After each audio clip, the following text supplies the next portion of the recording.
Cześć kochani, witam Was bardzo serdecznie w kolejnym filmiku na moim kanale i dzisiaj po raz kolejny porozmawiamy sobie m.in. na temat mojego czerwonego kapturka. Natomiast zanim przejdziemy do konkretów, chciałabym bardzo podziękować wszystkim wspierającym, którzy wspierają mnie tutaj na tym kanale. Z miesiąca na miesiąc jest Was coraz więcej, z czego naprawdę bardzo się cieszę. I według mnie sama idea tego wspierania jest całkiem fair, z uwagi na to, że no nie tylko dajecie coś od siebie, ale również dostajecie. I w moim przypadku co miesiąc dostajecie jeden wzór, a zdarzało się, że dawałam dwa. Tutaj od razu Wam pokażę, jakie wzory rozdałam w tamtym miesiącu, czyli w sierpniu.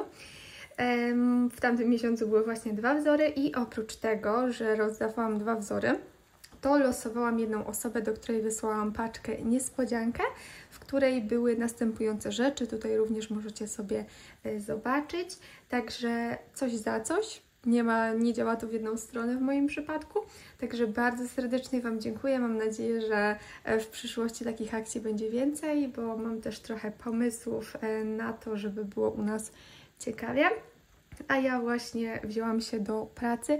Dzisiaj jest piękny dzień i to jest jeden z nielicznych dni, kiedy w końcu u mnie w mieszkaniu jest słońce. Zobaczcie, jakie mam piękne światło bez żadnej lampy. I stwierdziłam, że o nie, muszę nagrać, bo druga taka szansa się tutaj szybko nie trafi. Także mam piękne światło, w końcu nie pada deszcz, jest zimno, ale świeci słońce, więc nie jest aż tak tragicznie. I zobaczcie od razu tutaj, widzicie, jaką miałam brudną kanwę? Straszne to jest. Po 4 latach, zobaczcie, co się zrobiło. Ja mam nadzieję, że to się dopierze, bo aż wstyd pokazać. Przy okazji testuję też moją nową organizację Mulling, którą gdzieś tam sobie zrobiłam. Część pakiecików właśnie. I zobaczymy. Ale powiem Wam, że ciężko z tego wychodzi. Tak trochę, no ma to swoje plusy i ma to też swoje minusy. Zobaczymy, jak będzie dalej. W każdym razie muszę Wam jeszcze powiedzieć na starcie, że jestem chora chyba. Chyba coś mnie bierze, więc nie jest za ciekawie. Tak mnie wczoraj bolało gardło, że aż czułam to dosłownie w klatce piersiowej. Już dawno mi tak gardło nie bolało jak wczoraj. Wzięłam tabletki, ale niewiele mi pomogły. Także może być ciężko, ale zobaczymy, jak to dalej będzie. Jeżeli chodzi o statystyki, to w tym miesiącu mamy dzisiaj 9. dzień miesiąca, a ja zrobiłam 3018 półkrzyżyków. Także jest trochę słabo, ale tak, wróciłam sobie w piątek, to był 6 i tak średnio chciało mi się wyszywać, bo już byłam zmęczona po tej całej podróży i tak dalej. Później natomiast 7 też jakoś tak musiałam się wdrożyć w to wszystko i też za wiele nie wyszywałam, ale już później 8, właśnie 9 to były dni hafciarskie, gdzie już się przystosowałam do tego, że trzeba wrócić do wyszywania, ale wczoraj nie popisałam się, bo nie zrobiłam nawet, jak ja wyszywam. Nie mogę wyszywać, bo nie widzę, co wyszywam. Wczoraj właśnie tak się źle czułam, tak mnie wszystko bolało, głowa mnie bolała i w ogóle czułam się, jakbym była, nie wiem, dosłownie wszystkie mięśnie mnie bolały nawet, także nie zrobiłam nawet 1000, ale jakoś się udało, że te 3000 są, 3 hafciarskie dni, 3000. Mam nadzieję, że będzie podobnie tak jak w tamtym miesiącu, że uda mi się zrobić te 20 000, ale nie mam pewności. Ja sobie teraz będę wyszywała tego kolosa, a Wy w tym czasie zobaczycie moje najnowsze zakupy. To, co udało mi się kupić będąc w Polsce. I mam nadzieję, że to również Was zaciekawi. Największą i chyba najważniejszą rzeczą, którą kupiłam w ostatnim czasie, jest krosno. Ja Wam w tym momencie nie powiem, jak to krosno się nazywa, bo zwyczajnie zapomniałam. Ja do tej pory używałam różnych krosien, które były takie stojące. One stały na podłodze. I one były spoko. Jakby nie narzekałam za bardzo, bo mogłam sobie usiąść gdzieś tam na fotelu czy na krzesełku i wyszywać, ale brakowało mi czegoś, co mogłabym zabrać do siebie do łóżka, bo ja bardzo często lubię wyszywać na siedząco, na leżąco właśnie w łóżku i czegoś takiego mi brakowało. Dlatego postawiłam na to krosno. Teraz już Wam pokażę, jak ono wygląda z boku. Przesunę sobie tak, żebyście mogli zobaczyć. Fajne jest to, że zobaczcie, ja mam tutaj wszelką regulację do góry, na dół. Mogę sobie tutaj regulować, popuszczając te śruby, jakby stopień nachylenia, tak jakby tutaj ramy, ale też całej tej belki, jakby tu wszystko jest ruchome. Ruchoma jest też sama rama, wystarczy na tych śrubkach sobie ją popuścić. I fajne jest to, że to sobie stoi, a Wy trzymacie nogi pod spodem. Nie wiem, czy teraz dam radę Wam to pokazać, jak to wygląda w praktyce. Tak mniej więcej wygląda to w praktyce. Siedzicie sobie i wyszywacie. I można sobie to przybliżyć, oddalić jak komu wygodniej. Można w górę, można w dół. Można sobie to w każdy sposób regulować. I fajne jest też to, że to krosno się jakoś bardzo nie trzęsie w momencie, kiedy weźmiecie sobie je na łóżko. Wiadomo, że je na łóżku jest krzywo, ale też macie możliwość sobie tutaj dopasowywać górę, dół, tak jak Wam pasuje. Także to krosno się nie trzęsie i jest dość stabilne. Jest na pewno stabilniejsze niż moje krosno samoróbka, które mam teraz. Ja jestem z niego bardzo zadowolona. Testowałam go 2 dni jak na razie, więc jakoś super dużo nie mogę Wam o nim powiedzieć, ale jestem zadowolona. Tutaj widzicie, że brzydko przypięłam. Wiem, bo to jest tylko tak na chwilę. Ten haft już jest na wykończeniu, więc to jest tylko na chwilę. Wiem, że może mi się popsuć kanwa. Wszystko wiem, że to jest brzydko, ale specjalnie na własną odpowiedzialność tak to zrobiłam. Troszkę mnie denerwuje w zasadzie jeden fakt, mianowicie to, że ja zazwyczaj mam słabe światło i kiedy wyszywam na tamborku, to ja sobie ten tamborek po prostu pod oczy podstawiam i wszystko widzę. A tutaj jest trochę dalej, jakby patrzę z oddali i w momencie, kiedy mam słabsze światło w nocy, wieczorami, to nie widzę, co wyszywam, więc tutaj jak już jest oddalone to krosno, to musi być bardzo dobre światło, żeby tutaj dużo zobaczyć. Dla większości osób to jest przecież logiczne, że trzeba mieć światło. No ale dla mnie to jest taka nowość, bo ja niby miałam to światło, ale nie było takie perfekcyjne. Moja koleżanka z pracy śmieje się ze mnie, że jeszcze trochę i od tego wyszywania to ja będę miała pingle jak denka od słoika. Także podsumowałam nierówno, nie ma co, totalnie. I pewnie ma rację. Kolejną rzeczą, którą również kupiłam, są magnesiki, a w zasadzie jeden magnesik, który jest magnesikiem od Natalii i zaraz pokażę Wam go bliżej. Wygląda on właśnie w taki sposób. Zobaczcie tutaj, on jest lepiony z jakiejś, nie wiem, modeliny czy czegoś tego typu. Jest ulepiony przepięknie. Tutaj tył wiadomo jak tył. Magnes dość duży, dość mocny i ten magnesik jest po prostu przepiękny. Zobaczcie, jakie to jest cudo. Po prostu cudo przepiękne. I podoba mi się ta faktura. No teraz mi się ostrość gubi. Ostrość mi się gubi, ale mam nadzieję, że widzicie tę fakturę i to, jak pięknie tutaj wyglądają te detale. Bardzo się cieszę z tego magnesu. Nie pamiętam dokładnie, ile on kosztował, ale z tego, co pamiętam, to on był dużo droższy niż standardowe magnesy. Jakby normalnie magnes zazwyczaj kupicie tak do 10 zł. Ja tutaj nie chcę kłamać, ale on kosztował coś między 25 a 35, więc był tak trochę droższy. Nie pamiętam dokładnie, nie chcę Was wprowadzać w błąd. W każdym razie było warto kupić. I ja do tego krosna dokupiłam sobie ramę, która leży tutaj. Ona jest większa, ale na razie jej nie otwierałam, bo używam mniejszej. I ja Wam teraz nie powiem, jaką wielkość mają te ramy, bo ja zwyczajnie nie pamiętam. I ja w momencie, kiedy kupowałam swojego bociana, to było kilka lat temu, ja kupiłam sobie do niego 2 ramy.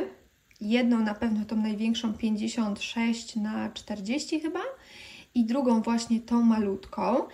I tą malutką kupiłam ze względu na to, aby mieć po prostu boczki i śruby do przedłużenia, bo kupiłam też przedłużenie na 110 cm, czyli te rureczki na 110. Także te króciutkie rureczki wywaliłam, a zamontowałam przedłużenia i kupowałam tą ramę tylko ze względu na to, żeby było po prostu taniej, żeby ona była mniejsza, tańsza, dlatego wzięłam z niej boczki, wszystko i miałam przedłużenie 110, ale teraz już przedłużenia nie używam, więc mam taką jedną malutką ramę, drugą ramę mam 56 na coś tam centymetrów, która została w Polsce i mam teraz jeszcze tą ramę z arabeski, która nie wiem ile ma centymetrów, nie wiem czy to jest gdzieś tutaj napisane, wątpię, jakby nie mam totalnie pojęcia. To jest ta najmniejsza, a to jest ta. Tak Wam mogę pokazać. To jest jakaś taka średnia, więc mam kilka ram. Mam też naciągi boczne, ale o naciągach bocznych powiem Wam już za sekundę. Jeśli chodzi o naciągi boczne, to kwestia ich jest taka, że w Polsce są bardzo trudno dostępne, a jak już są, to są bardzo drogie. Dlatego pomyślałam, że wprowadzę je do swojej oferty i od teraz możecie kupić u mnie naciągi boczne, które wyglądają w taki sposób.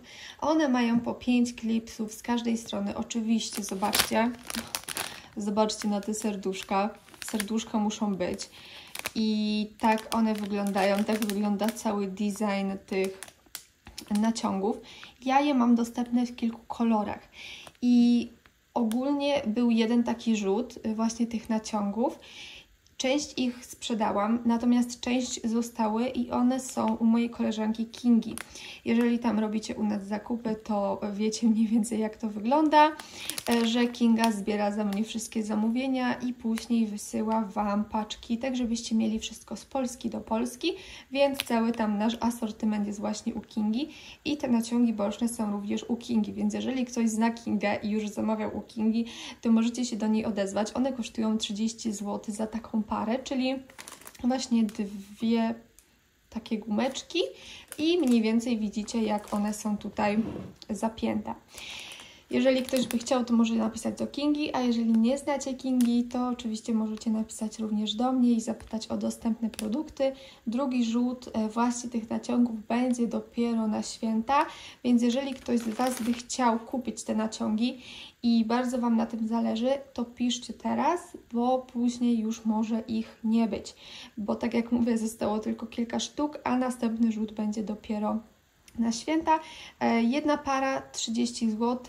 Jeżeli macie jedną ramę, kupcie sobie jedną parę. Jeżeli macie dwie ramy, kupcie sobie dwie pary i ja Wam gwarantuję, że te naciągi boczne wystarczą Wam na lata. Jakby totalnie wystarczą Wam na bardzo długo.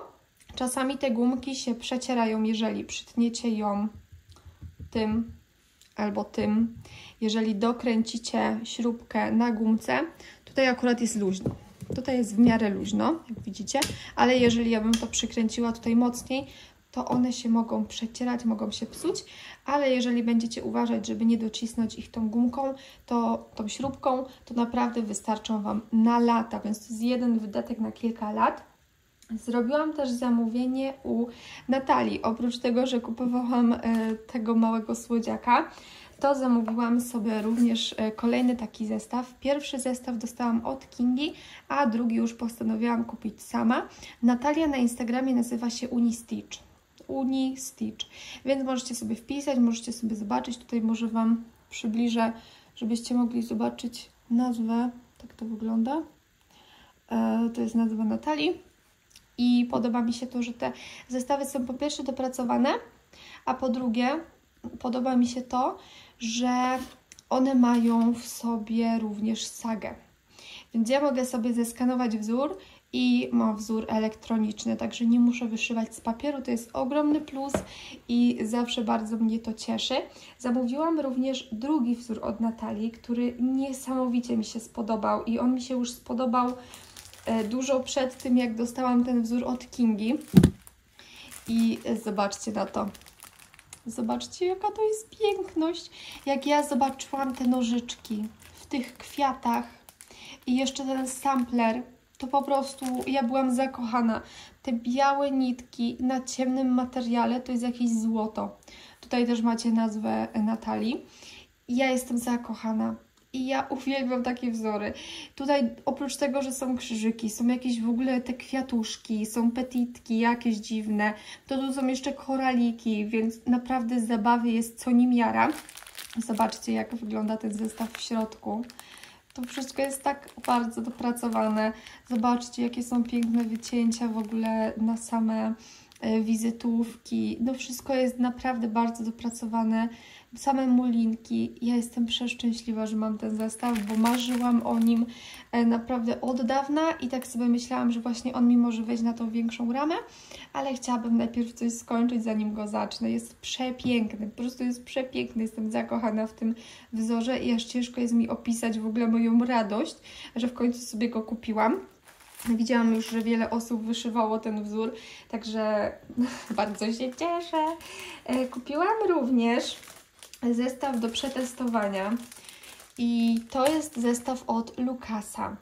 I on, jeżeli wejdziecie sobie na internet, to zobaczcie, ile on kosztuje. Ja go kupiłam, jak widzicie, za 470 hrywien, czyli jakieś plus minus 47 zł, zależy od kursu. Więc bardzo, bardzo zaoszczędziłam. To jest wzór właśnie od Lucasa. Jest tutaj mulina Anhor i ja jeszcze nigdy nie wyszywałam na mulinie Anhor, dlatego chciałam ją przetestować. Tutaj mamy jakby poziom trudności, drugie serduszko. Opakowanie jest brudne, ja wiem, ale ja już takie opakowanie dostałam. Jakby to jest mało istotne, ok? Ważne, że jest niedotykane, niemacane, nieotwierane. Także tak to wygląda z przodu i tak wygląda tył tego zestawu. Więc również bardzo się cieszę, że go mam. Chciałabym go wyszyć, tylko tutaj jest właśnie ten problem, że ja nie mam wersji na sagę. Ja bardzo bym chciała wersję na sagę. I tutaj jest też kwestia, do której się odniosę, bo tak, są projektanci tacy właśnie jak Lucas, którzy projektują zestawy. Jakby super. Ale do tego zestawu przydałby się również plik w wersji elektronicznej. I tak jak na przykład Natalia, ona robi zestawy, daje plik elektroniczny i każdy sobie to zeskanuje, wyszyje i po sprawie. Ale w momencie, kiedy tego pliku elektronicznego nie ma, to co robią hafciarki? Przepisują sobie wzór same. I przez to właśnie, że tego pliku nie ma, ludzie zaczynają grzebać w internecie. Zaczynają wchodzić na różne strony i brać sobie wzór w formie elektronicznej. I myślicie, że taki wzór, który ktoś znajdzie, oni sobie zatrzymają dla siebie? Nie. Oni udostępnią ten wzór dalej. I właśnie przez to te wzory oryginalne, typu właśnie Lucas, one są kradzione. One są kradzione dlatego, że one tu nie mają wersji elektronicznej. Gdyby Lucas dawał nam wersję elektroniczną, to ja Wam gwarantuję, że 90% osób, które do tej pory udostępniały te wzory, one by ich nie udostępniały, dlatego że one by były po prostu w zestawie i one by nie biegały bezpańsko po internecie. Więc moim zdaniem to jest główny problem tych firm, że oni nam nie dają wersji na sagę, jakby my nie żyjemy już w średniowieczu i większość hafciarek, z czystym sumieniem mogę powiedzieć, że większość hafciarek używa aplikacji. Dlatego no to jest jedyny minus, który mnie odstrasza. Ja bym chciała to wyszyć, ale na pewno tego nie wyszyję w przeciągu kilku miesięcy, bo nie mam aplikacji na sagę. Więc ja teraz będę to przeżywała, ale za to mam na pocieszenie zestaw Natalii. Zamówiłam również materiały. I u mnie z tymi materiałami jest tak, że ja zamawiam różne materiały, bo lubię testować, ale w efekcie wygląda to tak, że cały czas wyszywam na jednym materiale, a te, które zamówiłam do testu, są nieużywane, tylko leżą w szafce. I teraz Wam pokażę, co ja zamówiłam. Pierwszą rzeczą jest Britney 28 CT i to jest kolor taki biały opalizujący. Ja mam tutaj problem z ostrością. Biały opalizujący, tak on wygląda. Miałam do tej pory Britney 28, ale nie miałam białej opalizującej, tylko zwykłą białą, dlatego teraz kupiłam sobie opalizującą, bo stwierdziłam, że a nuż widelec, trafi się jakiś wzór, do którego to będzie pasowało. Także to jest pierwszy materiał. Drugim materiałem jest Floba Extra Fine. chyba fajny się to czyta, 32CT. I on również ma taki piękny, naturalny kolorek. I ja do tej pory miałam materiał Flame Floba, też chyba 32CT. I zastanawiałam się, czy one się będą czymś różniły. Ten Flame Floba od właśnie Floba Extra Fine i w sumie jeszcze nie wiem, czym one się różnią, ale zamówiłam właśnie tak do testów, żeby mieć coś innego kolorystycznie. I w ogóle widziałam też dziewczyny, że są osoby, które na przykład farbują ładnie te kanwy, że one na przykład jakieś tam podmalunki robią i też jak będę w Polsce, to chciałabym sobie zamówić coś takiego, żeby mieć jakąś kolorową taką, wiecie, na przykład w jakichś odcieniach różu albo jakąś taką, wiecie, galaksji, coś tam. I nie mam pomysłu, co mogłabym na tym wyszyć, bo ja raczej aż tak bardzo nie lubię eksperymentować. I wydaje mi się, że nie byłabym w stanie dobrać wzoru, który by do tego pasował, a jak już bym dobrała wzór, to nie mam pewności, że on będzie ładnie wyglądał. Dlatego jak widzicie, ja podchodzę do tego tak zachowawczo i raczej staram się dobierać kolory takie bardziej stonowane, a jak już są jakieś wariacje, to właśnie o, coś się błyszczy, o, a może kolor naturalny, ale raczej nie wychodzę poza te granice. Raz kupiłam sobie różową właśnie Aidę i tak średnio mi się podobało, więc jakoś tak nie eksperymentuję, ale kusi mnie, żeby zamówić coś od dziewczyn, bo tak jak mówiłam wcześniej, a nuż widelec, może akurat coś mi podpasuje na ten materiał. Kolejnym materiałem jest Perlen 32CT w kolorze kości słoniowej. Jak widzicie, znowu jest to taki materiał w kolorze bardzo zachowawczym i powiem Wam, że ja nie widzę, żeby to miało kolory kości słoniowej. Jakby może minimalnie jest bardziej żółty, jak położę to teraz tak i sobie gdzieś tam zobaczycie tak minimalnie, ale nie jakoś, żeby bardzo. Ja lubię w ogóle, jak zauważyliście, drobne materiały typu 32CT, 28. Raczej już staram się nie wyszywać na takich drobnych. Chyba najdrobniejszy materiał, na którym ostatnio wyszywałam, to było właśnie 20CT. Nie wiem, jakie CT ma to, bo nie pamiętam. Może 18? Nie pamiętam, ale właśnie raczej wybieram takie drobne materiały. Kolejnym materiałem jest materiał, który już kiedyś kupowałam, czyli Bellana 20CT. Nie jestem dużą fanką właśnie 20CT, no ale zamówiłam, bo lepsze 20CT niż 14CT, prawda? A czasami może akurat do czegoś pasować, więc tutaj mam również kawałeczek tej Bellany. I zamówiłam również, tutaj mam hardanger. Ja mam jeden kawał takiego hardangeru 50 na 110 cm i tutaj mam drugi kawał hardangera, który ma 100 na 110 cm i to ma 22CT. Ja bardzo lubię materiał właśnie hardanger i ja na nim wyszywam mojego kolosa. Jakoś bardzo go polubiłam, bo on w swojej strukturze i w swoim wyglądzie przypomina Aidę, natomiast jest takim materiałem bardzo wdzięcznym i jest materiałem takim sztywnym. Ja lubię sztywne materiały, więc jest sztywniejszy niż Aida i on jest bardzo wdzięczny. Jakby nawet jeżeli te krzyżyki gdzieś tam się krzywo ułożą, to jego wystarczy naciągnąć i już wszystko jest prościutkie. Ten materiał jest tak wdzięczny. Jeżeli szukacie takiego materiału uniwersalnego, który będzie pasował do większości projektów, który będzie takim naprawdę bezpiecznym materiałem, takim materiałem, z którego na pewno będziecie zadowoleni, to kupcie sobie hardanger. Naprawdę, hardanger jest tak bezpiecznym materiałem. Ja się bardzo cieszę, że jakiś czas temu właśnie koleżanka mi doradziła, żeby sobie go kupić. Spróbuję go teraz otworzyć, żeby Wam pokazać. O, tak wygląda hardanger. Jest przepiękny, jest równiutki, jest bielutki, 22CT. Jest naprawdę bardzo wdzięcznym materiałem, bardzo wdzięcznym. I ja ten materiał kocham całym sercem, mam go najwięcej i to jest taka bezpieczna przystań. Jeżeli mam projekt, z którym nie bardzo chcę eksperymentować, biorę hardanger. Jeżeli chcę wyszywać półkrzyżykiem, biorę hardanger. Jak chcę wyszywać krzyżykiem, biorę hardanger. I on mi do wszystkiego pasuje. Jakby to jest po prostu mój ulubiony materiał. Zawsze mam go pod dostatkiem. Kocham go całym sercem. Kupowałam sobie również mulinkę. Mulinkę zamawiałam również od Kingi i nie będę Wam jej dzisiaj pokazywała, bo ona jest gdzieś tam schowana. Zamówiłam kilka kolorów i co? I chyba tyle z moich zakupów. Wydaje mi się, że pokazałam Wam już wszystko. A nie, nie pokazałam Wam wszystkiego, ale bym skłamała. Zamówiłam jeszcze jedną rzecz, która jest rzeczą do testów, czyli tamborek Nurge. I to jest tamborek Nurge numer 4. Spróbuję to oddalić, żebyście mogli zobaczyć. To jest tamborek Nurge numer 4. I co mi się w nim podoba? Po pierwsze, podoba mi się to, że on jest wykonany z takiego naprawdę porządnego plastiku. I ja do tej pory wyszywałam głównie na tamborkach chińskich, bo nie ukrywam, że jakiś czas temu no szkoda mi było tych pieniędzy na haft. Wolałam sobie kupić jakiś materiał, wolałam sobie kupić muliny i kupowałam te chińskie, bo miałam więcej rozmiarów za podobną cenę. Ale teraz już od jakiegoś czasu, już gdzieś od jakiegoś roku staram się mieć nie ilość, tylko jakość i jeżeli chcę już przetestować jakiś tamborek, to chcę, żeby to było super jakościowe, więc też widzicie, że staram się inwestować trochę bardziej w to moje hobby.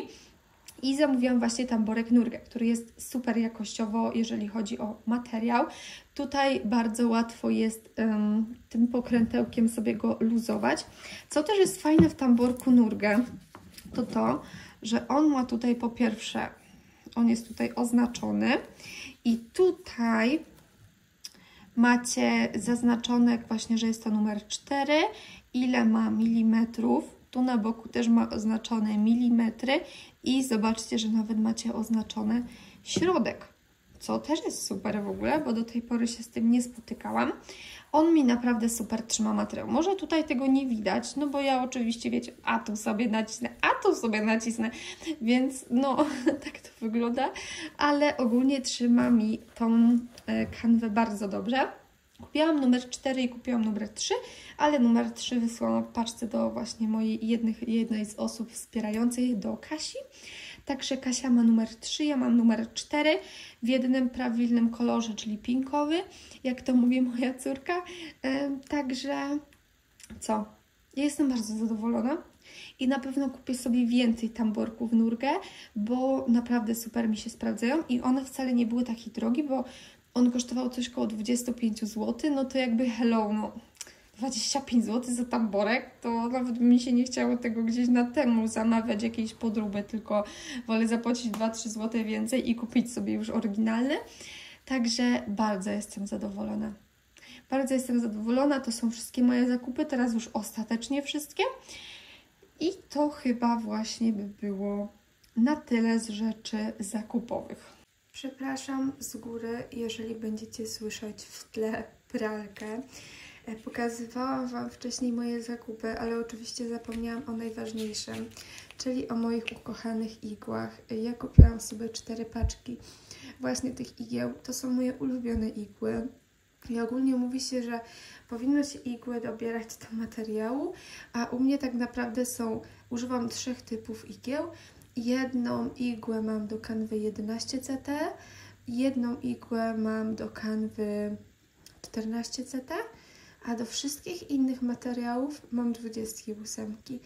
I tak to właśnie u mnie wygląda. Co by to ni było, to ja zawsze 28 i jakoś do tej pory mi się to sprawdzało, więc mam 28. Ogólnie powiem Wam, że czuję się tragicznie. Z dnia na dzień jest coraz gorzej. I śmiać mi się chciało trochę, bo jak poszłam do pracy, to moja koleżanka przyszła chora.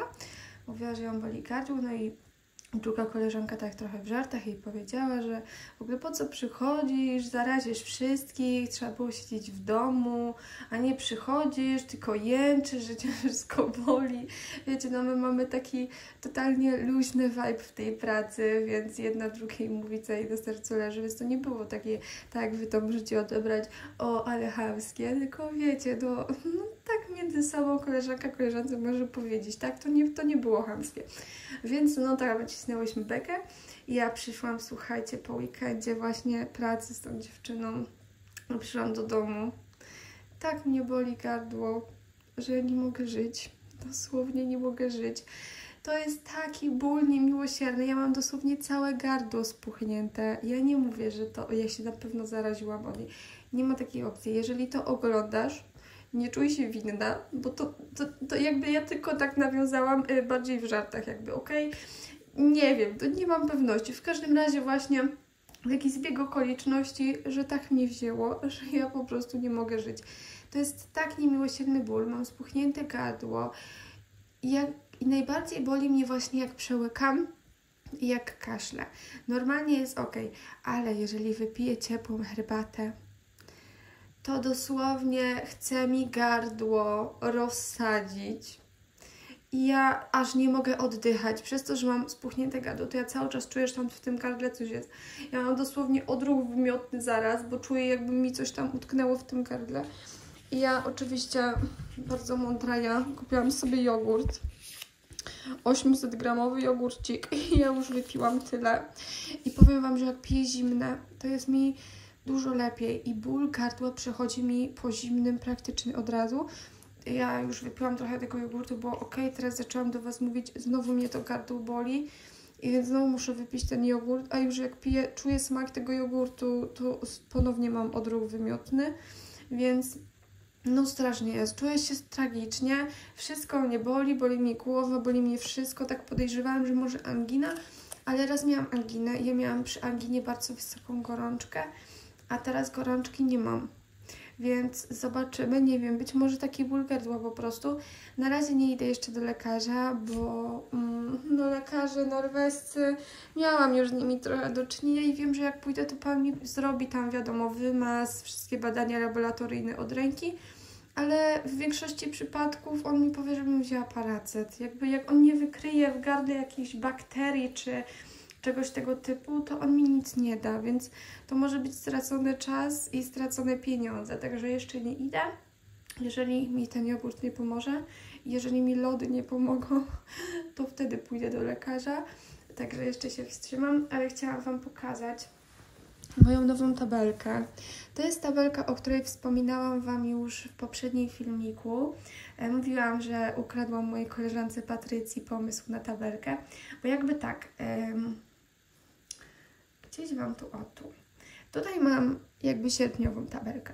I tutaj jest wszystko ok, bo jest ładnie, przejrzyście, wiadomo co zrobiłam, ile zrobiłam. Natomiast nie widać konkretnie co wyszywałam. I w innych tabelkach robiłam sobie kolorami te kwadraciki i kolorystycznie wiedziałam, ile mniej więcej danego projektu wyszyłam, bo miałam na przykład 3 kratki żółtego, czyli kolos, 3 kratki zielonego, czyli na przykład no, zielony to jest już zarezerwowany dla kotów i ja wiedziałam, że to tak wygląda, ale nie wiedziałam konkretnie liczbowo, ile ja wyszyłam. Dlatego postanowiłam zrobić taką tabelkę jak moja koleżanka i ja Wam tutaj ruszam, ale mam nadzieję, że zobaczycie. Mamy tabelkę, mamy tutaj normalnie dni miesiąca i tutaj u góry mam rubryczki. Mam napisane, że tutaj jest sal, tutaj jest kolos, tutaj są koty, tutaj jest filiżanka i mam zostawione 2 rubryczki na jakieś dodatkowe projekty. I ostatnia rubryczka to jest podsumowanie jakby danego dnia. I ja sobie dodatkowo na niebiesko zaznaczam właśnie dni, gdzie miałam ponad 1000, a tutaj na różowo zaznaczam sobie weekend, żebym mniej więcej wiedziała tak wizualnie, ile mi tych tygodni zostało. I tak to mniej więcej wygląda. Tutaj są moje statystyki, ja Wam je powiększę, żebyście mogli zobaczyć. Tutaj teraz jak prowadzę swój hafciarski zeszyt na tablecie, to wszystko widzicie ładnie, więc to jest ten plus. Może trochę trzęsę tym tabletem, ale już mało istotne.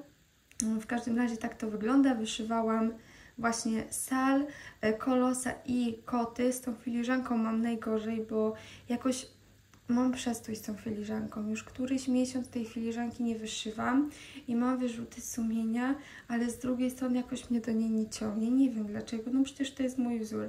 I chciałabym też coś zacząć, ale z drugiej strony jak, skoro nie mam nic dokończone? A ja nie lubię mieć tak dużo projektów. U mnie 5 projektów to jest maks.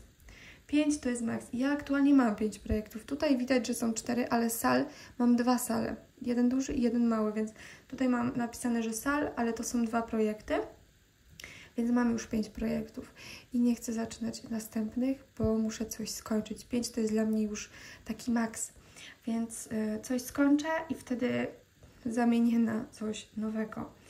I ja też tak zamieniam, na przykład mam jeden duży projekt, czyli jednego kolosa, który jest na ramię. Mam jeden, tak, koty, to jest wzór taki dość spory, one mają chyba 300 na 300 krzyżyków, więc jest to wzór spory, a resztę wzorków to są takie wzorki przerywniczki, takie małe, takie 200-250, bez tła, coś tego typu, takie przerywniczki. Jeden to jest taki już totalny przerywniczek, gdzie jest dosłownie kilka tysięcy krzyżyków, więc u mnie tak wygląda podział na te projekty, więc jeżeli wyszyję maleńki przerywniczek, który miał 2000 półkrzyżyków czy krzyżyków, to wtedy zamieniam go na projekt, który ma podobną liczbę. Jakby nie robię tak, że skończę mały przerywniczek i nagle zaczynam drugiego kolosa, bo no nie byłabym w stanie tego wyszyć po prostu. Więc tak na razie wygląda mój miesiąc. Zobaczymy, jak będzie dalej. Teraz czas na taki mały update chorobowy. Powiem Wam, że ogólnie ten jogurt mnie wyleczył z bólu gardła. Gardło mnie już nie boli. Natomiast mam lekkie problemy z mówieniem, jestem zachrypnięta i w ogóle no masakra. Muszę jeszcze poczekać kilka dni, aż mi całkowicie przejdzie. Ale chciałam Wam szybciutko powiedzieć, że bardzo jestem zadowolona z tego, jak wyszedł ten poprzedni filmik, który był taki długi. I wielu osobom taki format 40-minutowy bardzo przypadł do gustu. Ta oglądalność po prostu była no, dużo wyższa niż w innych filmach. To był jeden z popularniejszych filmów w ogóle w ostatnim czasie, jaki wrzuciłam.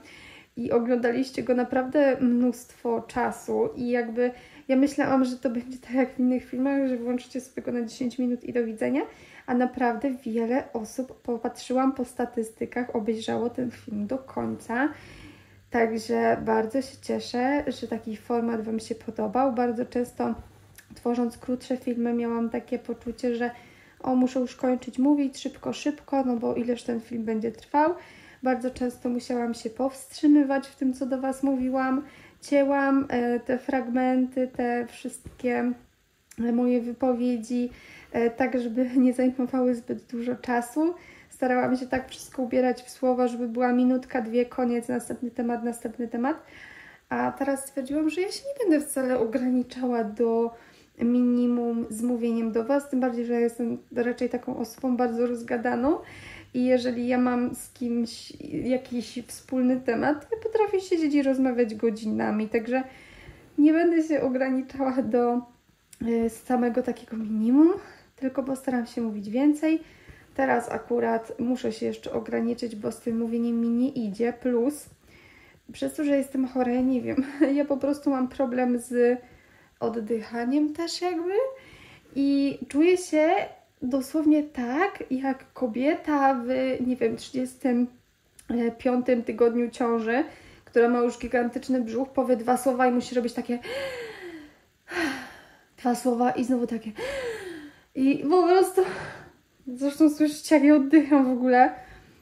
Więc pamiętam, że ja pod koniec ciąży właśnie tak miałam, że nie mogłam do Was mówić i nawet jeżeli obejrzelibyście sobie te pierwsze filmy na moim kanale, pierwsze, które nagrywałam, były nagrywane właśnie pod koniec ciąży i tam słychać, jak ja mówię. Tam słychać, jak ja po prostu sapię do tego mikrofonu, bo no nie byłam w stanie oddychać i teraz jest dokładnie to samo, więc chciałam Wam tylko powiedzieć odnośnie tego filmu, że zostawimy takie dłuższe formaty, że będę właśnie nagrywała takie długie filmy i nie będę się ograniczała z mówieniem, no chyba, że tak jak teraz jestem chora, no to się ograniczę.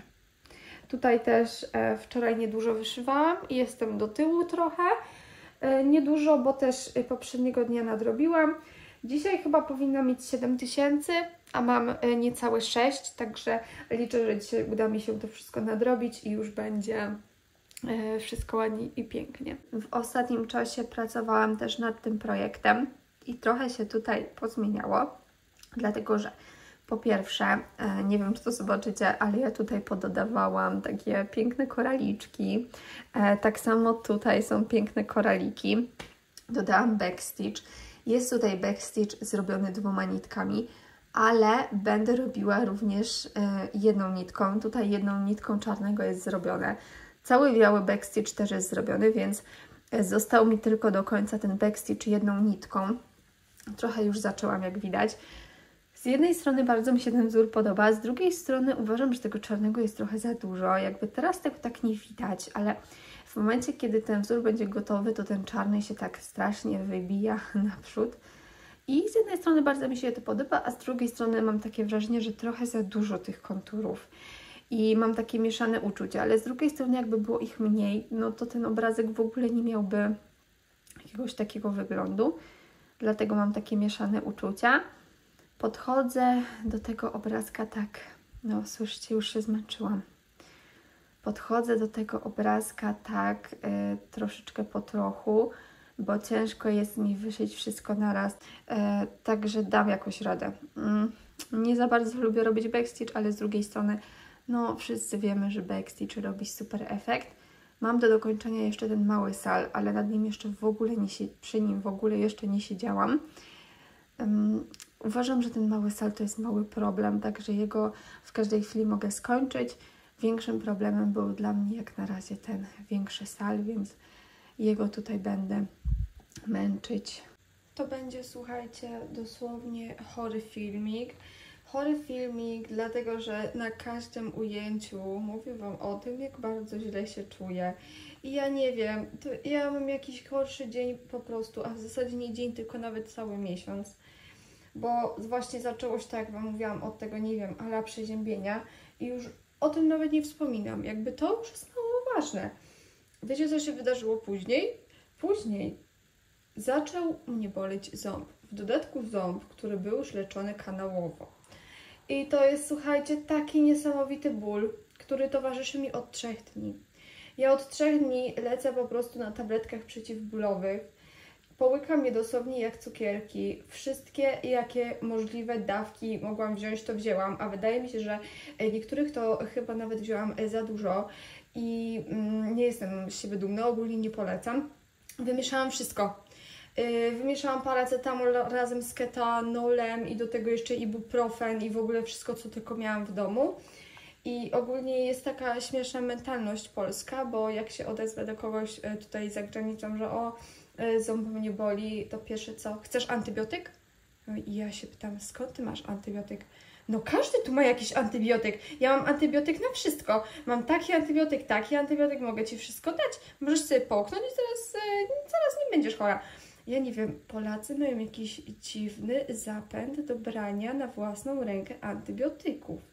I ja nie jestem w stanie wziąć sama antybiotyku, no bo wiecie, no według mnie to powinno się robić jakiś test, który antybiotyk pasuje, a który nie, żeby sobie nie zaszkodzić. W zasadzie to nawet polscy lekarze nie robią tych testów w większości, a co dopiero ludzie, jakby ja jestem bardzo przeciwna braniu na własną rękę antybiotyków, więc zawsze odmawiam, ale za każdym razem jak się odezwę, że mnie coś boli, to słyszę, chcesz antybiotyk?